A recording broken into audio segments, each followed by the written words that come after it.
Lockdown से पहले गीता के घर का नजारा कुछ ऐसा था कि रोहन ऑफिस जाता था और शिविन स्कूल। जिनके घर से जाने के बाद गीता काम खत्म करके बाकी समय आराम करती थी। लेकिन लॉकडाउन के बाद ऑफिस और स्कूल घर में ही खुल गए और इससे गीता का हाल वो तो आपको देखने में ही मजा आएगा। शिविन, ओ शिविन, महाराज उठने के लिए क्या 21 तोपों की सलामी लेंगे? अरे बिस्तर से बाहर निकल, ऑनलाइन क्लास स्टार्ट होने वाली है। अरे तुम भी हद करती हो, स्पीकर की तरह चिल्लाने की क्या जरूरत है? दिख नहीं रहा मेरी कॉन्फ्रेंस चल रही है। अब कैमरा और स्पीकर ऑन कर रहा हूं, मुझे कोई शोर नहीं चाहिए। इस पर जैसे ही रोहन लैपटॉप का कैमरा और स्पीकर ऑन करता है तभी कुकर की सीटी बजती है। करा लो अब इसे चुप। लॉकडाउन नहीं हुआ, मेरी मौत का फरमान जारी हो गया। दोनों बाप बेटे ने नाक में दम किया हुआ है। ऐसा बोलकर गीता वहां से शिविन के कमरे में पहुंच जाती है, जहां शिविन अभी भी सो रहा होता है। ओ आलसी, अब अगर 5 मिनट में नहीं उठाना तो आज तेरा गेम और यूट्यूब कैंसिल। माँ की बात सुनकर शिविन बिना 1 मिनट गंवाए उठ खड़ा होता है। उठ गया, अभी नहाकर भी आता हूँ। ये नाटक कहीं और, मुंह पर गीला कपड़ा मार और पढ़ने बैठ। शिविन की ऑनलाइन क्लास स्टार्ट हो जाती है, जिस पर गीता उसे वहां बिठाकर रसोई में चली जाती है। थोड़ी देर में उसे कमरे से कुछ आवाज सुनाई देती है, जिसे सुनकर वो कमरे में वापस आती है। हाय राम, तुझे क्लास अटेंड करने के लिए बोला था, कैमरा ऑफ करके बिस्तर पर नाचने के लिए नहीं बोला था। मम्मी मुझे कुछ समझ नहीं आ रहा, आप बाद में पढ़ा देना ना, वैसे भी अटेंडेंस तो लगी गई है। हाँ हाँ बेटा, जरूर बन जा, तू अभी से हम सबका बाप बन जा। अरे नहीं मतलब कहाँ से लाते हो इतना दिमाग, और पढ़ाई करते हुए ये चला कहाँ जाता है? नाइस क्वेश्चन, दिमाग से पूछकर बता दूंगा।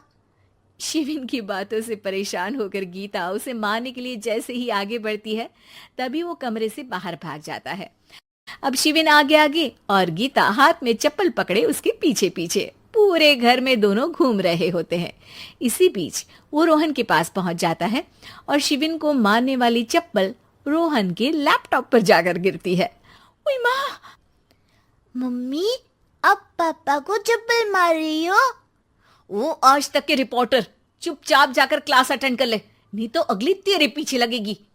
इस पर शिविन वहां से चला जाता है, जिसके बाद रोहन गीता से कहता है, इस सर्कस के लिए कुछ बोलना चाहोगी? अरे क्या करूं, जब से तुम दोनों घर में रहने लगे हो, घर अपने आप ही सर्कस बन गया है और मैं तुम्हारी नौकर। कभी बेटी को संभालो तो कभी बाप के नखरे उठाओ। इन्हीं सब उथल पुथल में दिन बीतते रहते हैं, जिसमें हर रोज घर के अंदर कुछ नया सियप्पा खड़ा मिलता है, जो ज्यादातर शिविन और रोहन के ऑनलाइन स्कूल और ऑफिस से रिलेटेड ही होता है। एक सुबह, शिविन चल उठ, आज की क्लास जल्दी है। कैमरा ऑफ करके आप अटेंड कर लो। अरे ऐसे छित्तर पड़ेंगे, दादी नानी सब एक साथ याद आ जाएंगी। गीता की लाख मशक्कतों के बाद क्लास तो खत्म हो जाती है, लेकिन उसके बाद शिविन फोन इस्तेमाल करते हुए इंस्टाग्राम रील बनाने लगता है। रसोड़े में कौन था? तुम थी, मैं थी, कौन था?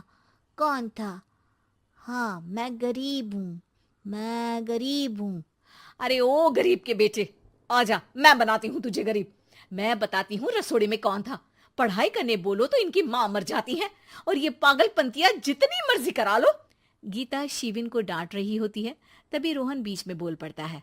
अरे बच्चा ही तो है, इतना गुस्सा क्यों कर रही हो? बेटे का साथ देने की इसी एक कोशिश में अब शिविन के साथ साथ रोहन भी गीता के गुस्से की सूली पर चढ़ जाता है। अगर बेटे पर इतना ही प्यार आ रहा है तो इसे क्लास अटेंड क्यों नहीं कराते, इसका होमवर्क क्यों नहीं कराते?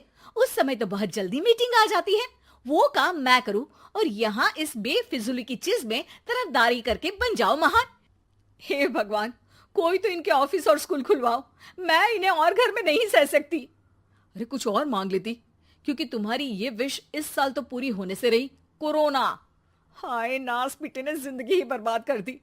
खाए कोई पचाए कोई, कल मुझे चुन चुन कर सबको मेरी बद्दुआ लगेगी। उन्होंने दुनिया का और इन बाप बेटे दोनों ने मेरा जीना मुश्किल कर दिया। गीता वहां से चली जाती है, जिसके बाद रोहन शिविन से कहता है, अरे तुम्हारी मम्मी इतनी भड़की हुई क्यों है? आपकी वजह से पूरा समय घर में रहते हो और उस पर कोई काम कराने की जगह बस ऑर्डर देते रहते हो। अच्छा बेटे, सारा इल्जाम मुझ पर, पूरा दिन तो वो तुम पर ही चिल्लाती है। हाँ, मतलब दोनों का 50-50 है, कुछ करना पड़ेगा। वो कहते ना, make the best out of worst. I have an idea. वैसे तुम्हारी माँ सही कहती है, बहुत जुबान चलाने लगे हो, कम बोला करो। अगली सुबह रोहन और शिविन अपनी गलती को सुधारने के लिए गीता के उठने से पहले घर का आधा काम खत्म कर देते हैं, जिसे देखकर गीता खुश हो जाती है और फिर बाकी बचा काम वो तीनों मिलकर पूरा कर लेते हैं। जिसके बाद अब वो सब मिल बांट कर हर काम में एक दूसरे की मदद करते हुए लॉकडाउन का मजा लेने लगते हैं।